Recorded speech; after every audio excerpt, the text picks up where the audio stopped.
All right, so thanks for waiting. I'm going to start with today's class. We have two lessons for this new unit, right? Unit 2, and we will cover those two lessons. And again, right, next class we have the last lesson plus an extra one. But let's go then with the first one for today. This is inseparable phrasal verbs, right? Let's begin. So, phrasal verbs. This is very common in English, even though they are informal, okay, because they are informal. It's important to know them very well because it's very common to hear them, right? To hear them out throughout any type of speech that you'll be listening to, right? On the TV, on the internet, in every single place in which a person is using English and they are speaking this language, then they are going to be using phrasal verbs. All right? So, phrasal verbs are just verbs. That's it. But of course, they are not just common verbs like run or wake, right? They are verbs that consist of a verb plus a particle. So it's like a compound verb. Wake up is an example of a phrasal verb. All right. Now, we have separable, right, let me start again. We have separable phrasal verbs and inseparable phrasal verbs. Obviously, the difference is that if they are composed of two elements, the separable ones can be divided or separated, and the inseparable ones cannot be divided or separated, right? Easy to get. But let's read the definition anyways.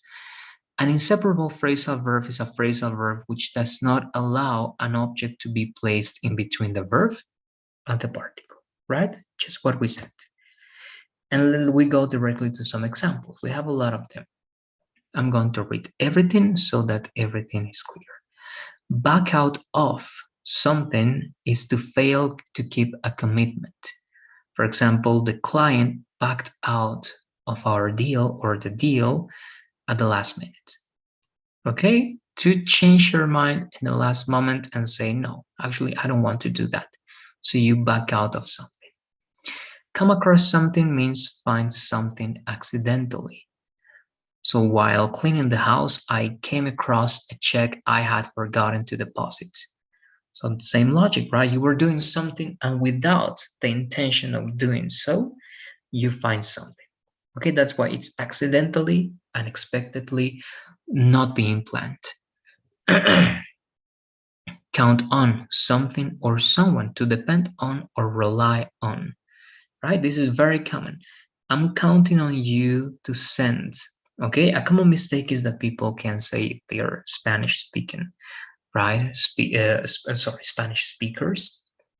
They might say, I'm counting with you, right? But that's incorrect. The collocation, the phrasal verb is counting on. I'm counting on you to send me the information by the end of the day. I need it as soon as possible.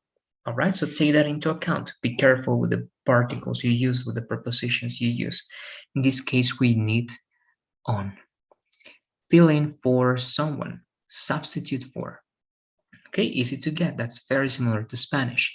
The president of the company is traveling, so the vice president is filling in for. Okay, so as you can notice, some phrasal verbs can be composed of two parts, the verb and the particle only, but some of them can have the verb and two particles, right? And that's the case of the first, back out of, and the last one here, fill in for.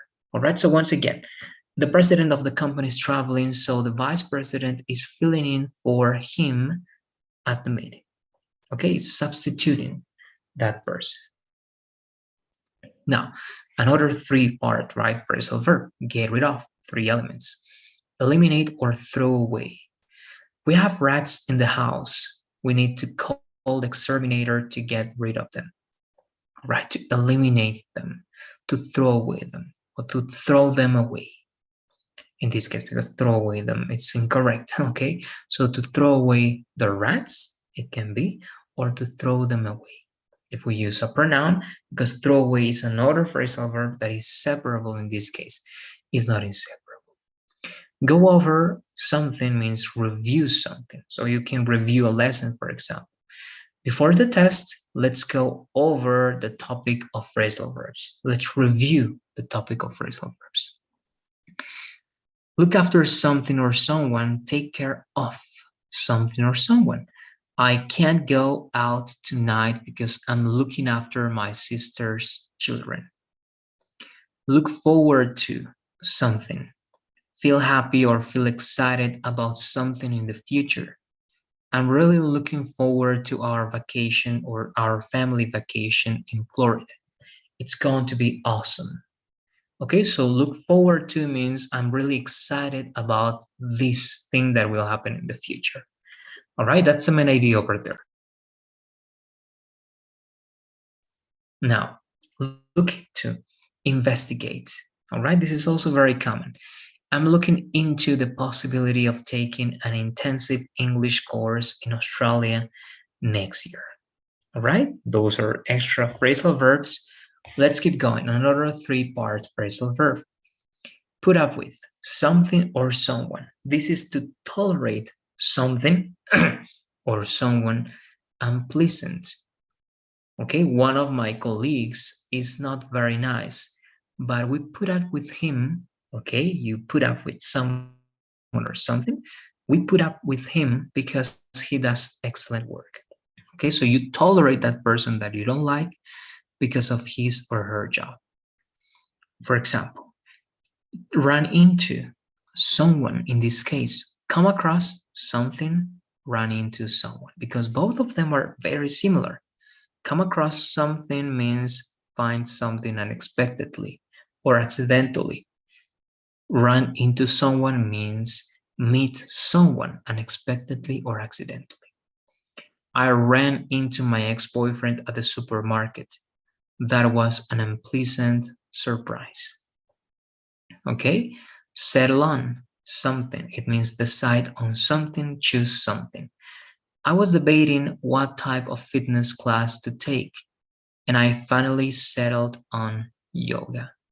Okay, I decided on yoga. Take after. Now, this is tricky, be careful. Take after means resemble in looks or personality. It means when you have similarities with someone, you're going to use take after. If you believe that you have similarities with your father, physically speaking, or in terms of personality, you will say, I take after my father. Okay, so any person that is similar to you in these two senses can be used in that idea. Okay, I take after my mother, I take after my father, I take after someone. And again, not only in terms of looks, but also in personality. Then touch on something mentioned briefly during a speech or a discussion. We touched on the issue of employee satisfaction during the meeting, but we didn't go into much detail. Okay, so actually that's a good example because if you touch on something, it has to be brief. All right, it has to be something short. It's not going to be the main idea of your discussion. It has to be, again, brief. Turn into something, it means to become something. The caterpillar turned into a butterfly. All right, so it's like transforming, becoming. That change is turn into. So those are the main phrasal verbs of this presentation, but I got extra ones making different types of division that are going to be helpful for you. So let's keep going. Okay, I'm going to break a little bit. We'll continue.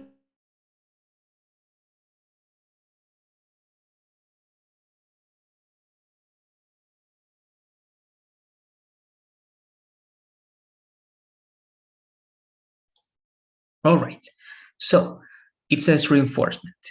Use. All right, phrasal verbs consist of a verb and one or more prepositions or particles, as we saw. They are often used especially in informal spoken English. This is what I told you. Even though they are informal, it's very important to know them. Phrasal verbs, right, or the meaning of a phrasal verb is often completely different from the meaning of the verb alone. Right? Run means to move quickly, right? To walk quickly, to, right, move from one place to another one quickly. But run into doesn't have to do anything with that, right? Run into something completely different. So that's what they are saying here. All right. Now, as part of the reinforcement, we have groups form. Okay. Number one, some phrasal verbs never use an object. So these are intransitive phrasal verbs. They don't use objects. All right. So get up. You don't say get up something, right? No, just get up. Get out, all right, of the bed. It means that. And the example, I get up at 7 o'clock every morning, right? You don't get up someone. It's not possible. So you don't have an object. It's intransitive. So after get up, you have just the complement for that idea. Okay, you don't have anything else. You cannot use anything else because it doesn't make sense. All right, take off, the same. Leave the ground. This is like a plane, right? A plane takes off. So the plane took off on time. You don't say the plane took off something on time. No, because take off is just a verb that is intransitive. It doesn't use an object. Never with this meaning. Look out, beware, be careful, watch out, look out, right? When they say look out, watch out, it means you have to be careful. All right, and again, intransitive. That car is going to hit you. Get on, be good friends. My dad and my brother don't get on. Okay, so they are not good friends. Break down, stop working for vehicles mainly, all right, for machines sometimes. Our car broke down on the way home from Scotland. Again, no way to place an object. You don't break down something, okay? In this case, when it means stop working, you don't use objects. And make up, become friends again after an argument, right? So you have a fight, an argument, you quarrel with someone, so you can make up. The kids often fight, but they always make up afterwards. All right, so that's the idea over there, to fix something. The second group, some phrasal verbs need an object. So these are transitive phrasal verbs, and they need this object. Get on or get off something, it means to exit the transportation or to enter the transportation. It depends, right? Get off the bus at the next stop. And here you get off something, transitive. Look after someone or something, take care of someone. We already covered this. Again, we're reinforcing, but we know that this is part of one specific group. Now, the second group, okay, that need objects.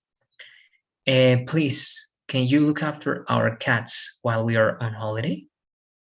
See to something. This is interesting. See to is a phrasal verb. Do, arrange, prepare, organize. Don't worry about dinner. We'll see to it. Okay, so we'll arrange it, we'll prepare it, we'll organize it. That's see to something. Look into, right? Something, investigate, because it's transitive. So there has been a burglary, right, at the school. Police are looking into it. So investigate. Get to, arrive at. So when you get to the end of the street, turn right. Right? This is very common. Actually, we don't use this as a phrasal verb. We just use as part of many things that we said before, but it is considered a phrasal verb over here. And the third group, phrasal verbs can contain 3 words and an object. All right, actually, it's the same because actually, if that's the one, yes, the same as the previous one, but this is going to be with 3-word phrasal verbs. Look up to someone is respect someone, admire someone. I look after my teachers. Look forward to something. It means to be excited about. Again, we know this one, right? I'm looking forward to the party. Get on with someone. It means be good friends, right? With someone. I don't get on with Karen. Get on with something means to continue doing something. Please be quiet and get on with your work. Okay, get on with something. It means to continue doing something. Put up with means tolerate, right? We also covered that. I can't put up with that noise any longer. So it can be to put up with something or with someone. Now, extra tips. Phrasal verbs are verbs, right? We know that again. So you have to conjugate them in present, past, or future. Okay, this is the last thing we see for this lesson. For example, I'm getting rid of this old notebook. Present continuous. I got rid of this old notebook. Simple past. I have gotten rid of this old notebook. Present perfect. I will get rid of this old notebook. Future. Phrasal verbs are informal. Use them to speak or to understand native English speakers. If you, right, are going to write a very formal letter, don't use too many phrasal verbs. Okay, some of them are going to be kind of unavoidable because of how important they are and how can they represent sometimes something unique. All right, they can represent something unique, so you have to use them, but you have to avoid them if you want to be very formal, and you can always use the formal meaning for that phrasal verb. All right, and that's it. This is the source that I used, and now we can go to the next lesson. All right, I'm going to open it, I'm going to drink some water, and we will continue working with that. Okay, give me a second, please.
Okay, so let's begin with this second and last lesson for today. That is a review of two very important elements, gerunds and infinitives, right? We use them every time because we need to know what comes after some verbs, what comes after some expressions. And again, they are always there. So gerunds, infinitives, the base form, the way we conjugate and we use the verbs is very important. All right, of course, it is very important. So let's take a look at this introduction. Just in case, let me verify, please, that the microphone, I hope that is working good. I'm going to check.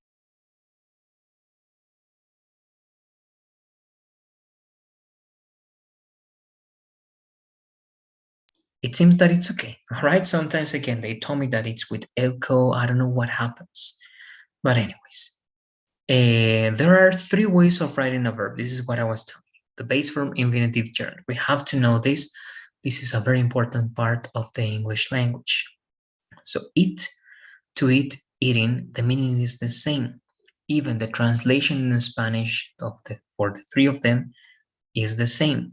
It can have exceptions mainly when you have very specific expressions or the way in which you use the words because of Spanish. All right, but the real translation of the three of them is the same. Okay, it's not that the eat means something else and eat. No, eat means the same as eat, to eat, and eating. Eating is not continuous in this case, it is gerund. Okay, we talked about that difference. It's important to take that into account. Now, there are rules to use those verbs, right? For example, we should use the base form of the verb to talk about commands and after modals. So with commands, what's the rule? You use the base form of the verb plus complement. Write a sentence, please. Turn on your camera, please. Right? So that's the base verb plus complement. Modals also, after the modals, we always use what? The base verb. I can play the piano. Okay, I can play the piano. She would like to eat pasta. She would like. So play and like, after those modals, we have to use base verb. Okay, that's base verb. But again, that's not well, for today's lessons, that's not the thing for today. But we're showing that each of those possible conjugations, base verb, infinitive, and gerund, they have their specific usages. Now, gerunds, the review, right? This was covered in the previous topic, in the previous module, and we covered that in many different situations. Okay, so this is just a review.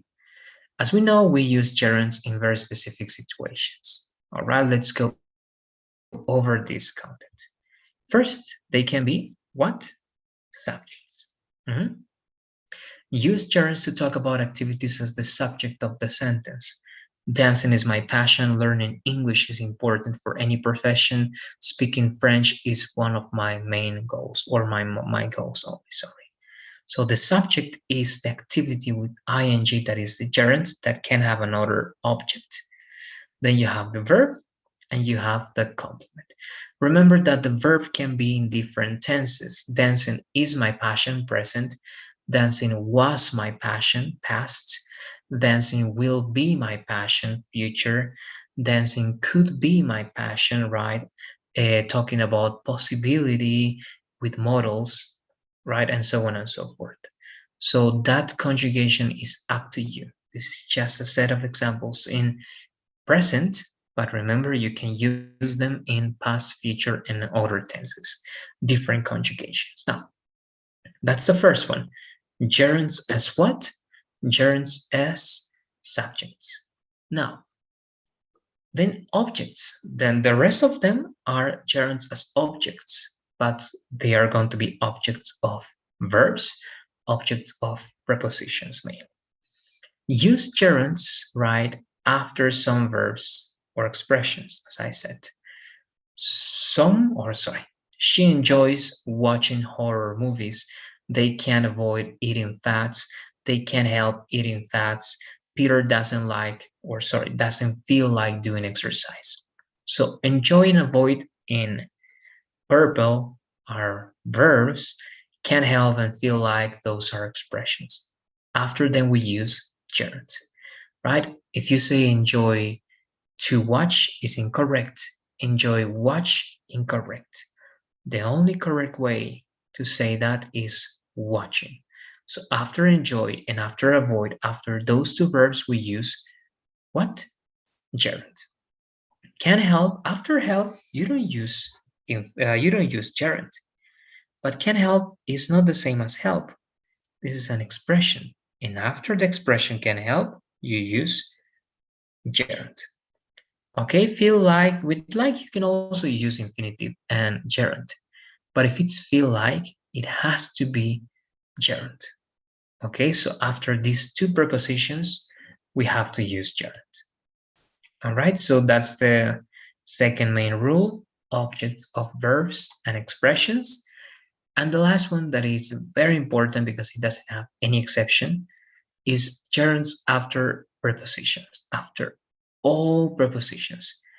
I thought of traveling to the US. She's dreaming about dating Chris Evans. He's looking forward to meeting her. They are interested in learning Chinese. So after the prepositions, we have to use gerund. It's incorrect, once again, we said that many times. It is incorrect to use the infinitive. Sorry, let me, okay, get some better position and more comfortable. Now, as I was saying, we don't use infinitive here. It's incorrect. I thought to travel. No, incorrect. I thought of travel. No, incorrect. She's dreaming about date. No. About to date. No. She's dreaming to date. No. About dating. Okay, so we have certain collocations. It means that after some specific verbs, we use specific prepositions. All right? We don't use any preposition. After thought, or that is think, right, on the base form, we don't say think on, or let's say with this logic, right, with this meaning. Or we don't say in, I think in, no. Think of or think about. Dream of or dream about. Look forward to, that's the only possibility. Interested in, that's the real possibility and the only one in this case. All right, so again, preposition, you see a preposition, then you use gerund. Okay, and very similar to gerunds, we have infinitives that they have their specific situations to be used. One of them is very common, not common, sorry, similar to the first one. Actually, the first two are going to be the same as with gerunds, but then the last two are going to be different. So, of course, we know that to form infinitive, we need to plus the base form. Sometimes they call this the infinitive, and the base form is just the bare infinitive. Okay, so this is the real infinitive with to. And to make it negative, remember, is not to it. You don't say to not eat. No, right? Not to eat.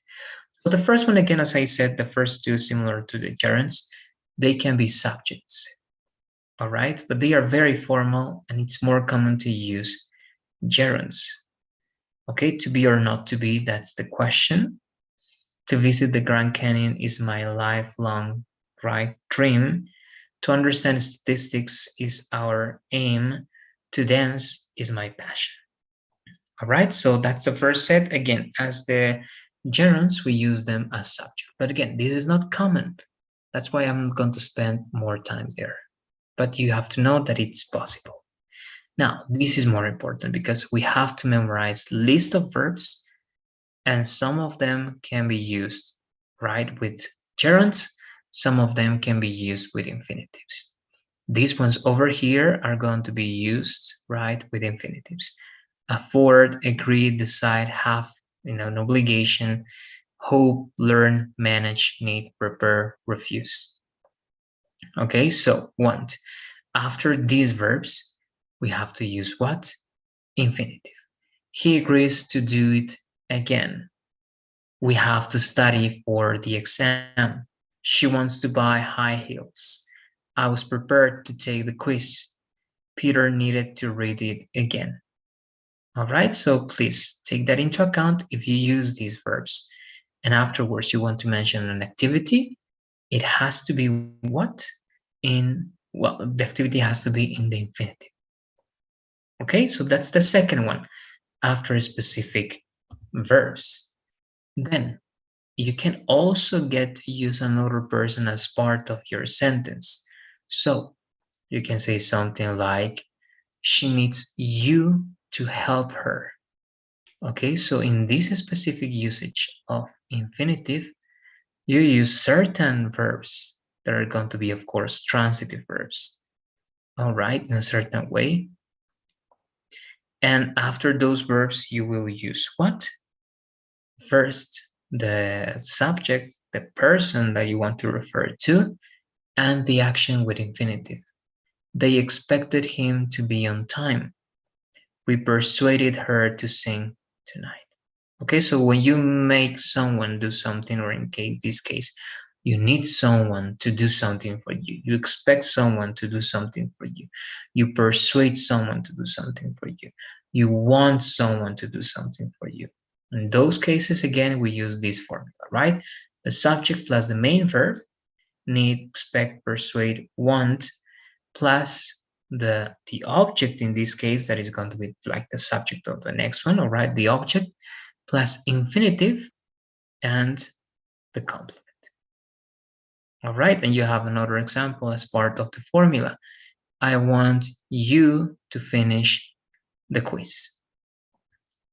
All right, so again, take that please into account. It's very important. The third one is unique to the infinitive. All right, let's take a look with another person, so take that into account. Purpose. Now, this is also unique to the infinitive. When we do an action with a specific purpose, we use the infinitives. In this case, to has the same meaning as in order to. So it's like answering to the question, why, right? Why? I have to study in order to pass the course. I have to study because I have to pass the course, right? Or I want to pass the course. She does exercise in order to feel better. She does exercise because, right, she wants to feel better. They came here to buy a house. They came here, right, because they want to buy a house. We have to live to be happy. We have to live because we want to be happy, or in order to be happy, in this case, is going to be just like that. All right. So purpose, that's the reason, right, for doing something. You have a purpose, right? Why do you study this? Why do you study English? Why do you study your career? Why do you do one thing or the other one? If you have that purpose, of course, you will use then infinitive. All right. Now, this is a complete, actually, not a complete, but I would say that a very good list of verbs that can be followed by gerunds or infinitives. All right. Let's take a look at that list, please. The link is there in the presentation that you have. That is part of also the well, the platform that we use, right? Google Classroom. You can find everything over there, including this link. So that's it. You have more links here to practice. That's it for today's class. All right. Thanks for watching. I hope you don't have any questions. Please, we will continue working on a Friday, right? We will cover the last lesson for this unit, plus something extra to, well, finish on Friday. Okay, now that's it. Again, have a good one. See you the next class.